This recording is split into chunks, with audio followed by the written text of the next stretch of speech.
আজি আমি বাস্তু চাবলৈ আহিছোঁ জাজি হাঁহচৰাত। মই ভিডিঅ' বনোৱাৰ কাৰণটো এইটোৱেই যাতে ৰাইজৰ বাস্তুৰ প্ৰতি সজাগতা হ'ব। আমি সোমাই আহি পালোহি, পাই পেলাই আমি প্ৰথমতে ঘৰখন এনাৰ্জি চেক কৰিলোঁ। এনাৰ্জি চেক কৰাৰ পাছত আমি ঘৰখন এতিয়া মেজাৰমেণ্ট ল'ম। আমি এতিয়া বাউণ্ডৰী মেজাৰমেণ্ট লৈছোঁ। মেজাৰমেণ্টটো সেইটো কাৰণে লোৱা হয়, বাউণ্ডৰী মেজাৰমেণ্ট। বাউণ্ডৰী মেজাৰমেণ্টটো লৈ আমি মেইন গেটৰ এণ্ট্ৰি দিশ, পানীৰ স্থান আৰু চেফটি টেংকি জেগাটো চাবৰ কাৰণে আমি বাউণ্ডৰী মেজাৰমেণ্ট লোৱা হয়। বাউণ্ডৰী মেজাৰমেণ্টটো ব্ৰহ্মস্থানটো বেলেগ হয়, মেইন ঘৰৰ ব্ৰহ্মস্থান বেলেগ হয়।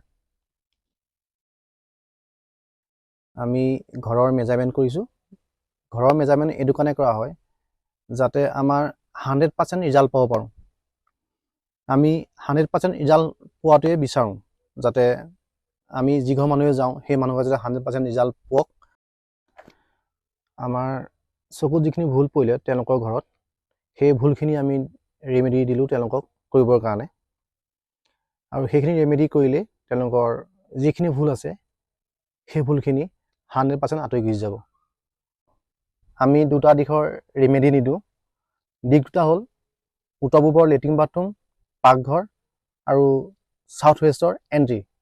মেইন গেটৰ এণ্ট্ৰি ভুল আছিলে, সেই এণ্ট্ৰি জেগাটো আমি জোখমাখ কৰি তেওঁলোকক নতুন জেগাত দিবৰ কাৰণে কৈ থৈ আহিলোঁ। আৰু যিখিনি ভুল দেখিলোঁ সেই ভুলখিনি শুধৰাবৰ কাৰণে তেওঁলোকক ক'লোঁ।